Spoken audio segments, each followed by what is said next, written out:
Next up is someone who's grown up in various parts of the world.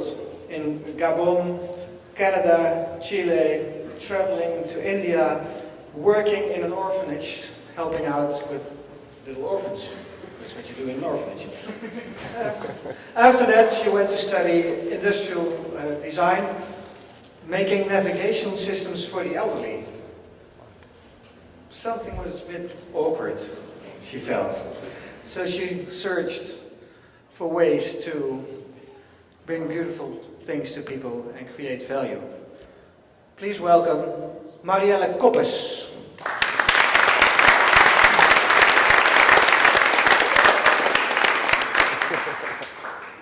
Hi, I'm Marielle Koppes, and I will be talking about the things that I've learned from folding 1,000 origami paper cranes, that would be little paper birds like this one, and giving them away to random strangers. So I started my blog magicaldaydream.com a couple of years back because I wanted to see how can I use my creativity to make other people smile. And it's still a place where I love to inspire people from all over the world to live more playfully and creatively and passionately. And so some of the things that you will see on my blog will include leaving love messages to strangers on the street and chalking inspiring quotes, or maybe buying bananas and dueling on them and sneak them back into the supermarket to put them there again. Or just, baking cookies for my entire flat to talk to people that I normally don't talk to. And so when I decided to fold 1,000 paper cranes, what I really wanted to do is to somehow reach out to all these people that every day I pass on the street, and to just tell them kind of like, I don't know you, but I do care about you, and I hope that you're doing okay. And I actually wrote little notes that said that to go with every crane. And 1,000 paper cranes, that's really a lot. I calculated that it's probably the equivalent of about 50 to 60 hours of work. I mean, ain't nobody got time for that. But except you do. And if you fold 3 cranes a day, then after a year you will actually have 1,000. And what I like to encourage you to do is to make time for your dreams and to do the things that you love, even if it's just a little bit time every day. And so the first lesson that I learned is basically this, that people overestimate what they can accomplish on the short term, and they underestimate what they can achieve on the long term. I mean, if you have time to, watch Game of Thrones marathons and TLC, you also have time to change this world. And so, for my second lesson, I would like to share a story. So this one time I was giving away cranes, and a guy approaches me.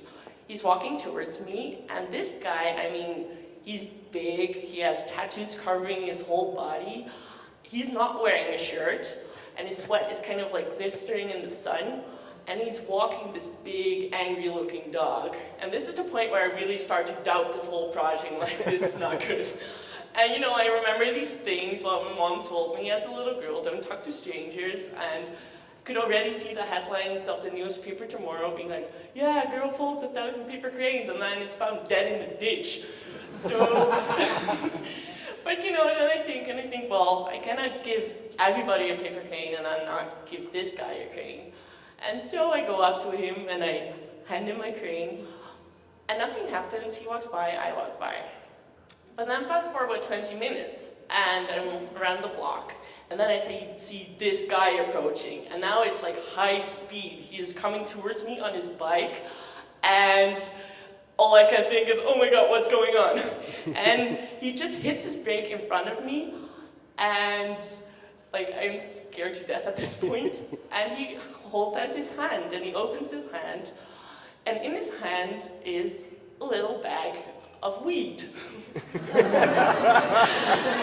And what he says is, a paper crane for me, some grass for you. And he goes on to explain how he touched him and how he was so thankful that he wanted to go out and find me again to somehow share this with me. And it just hits me that, this guy that I almost didn't even give a crane is the one that perhaps was most thankful of all the people that have given one all day. And I think we can have these prejudices about people, about situations, and usually they're there to protect us. But sometimes they also form boundaries between us and other people. And I think kindness goes beyond those boundaries. So for my second lesson, what I learned is basically that you should be kind without boundaries or exceptions, because you never know who needs your love the most. And for my last lesson, it has a lot to do with vulnerability. And one of the things that I often tell people is, well, you know, folding 1,000 paper cranes, that was actually the easy part. But going out and giving them away, that was the real hard part, because it meant that I had to get out of this, you know, protected magical bubble that I was in, and suddenly I was facing the reality of perhaps rejection. And usually people respond very open and warm, but sometimes people also are confused, or they will be suspicious. And I had people who would ignore me and would give my crane back, or who would fumble up the little message I gave and throw it on the ground. And I think it shows that, it's stuck. But I will continue talking. I think it shows that, especially for these really big dreams that we have, that they are the hardest ones to accomplish. The really big, awesome things that we want to do, those are the ones that will make us feel smallest in the process. Will it work? Should I continue without it? Because I can. Okay. And so for my third lesson, it's basically that the things that will make us look the strongest will make us feel the most vulnerable. And so I would like to leave you with two things to do.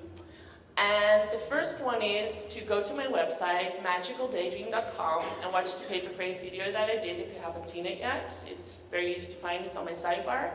And for the second thing, I would like you to, this night, to find a stranger in this room and to share the love somehow, whether it is, you know, complimenting somebody's outfit, or it's giving a hug, or just telling your talk was really awesome. Just for one moment, try to go a bit beyond your comfort zone and make people smile. Thank you.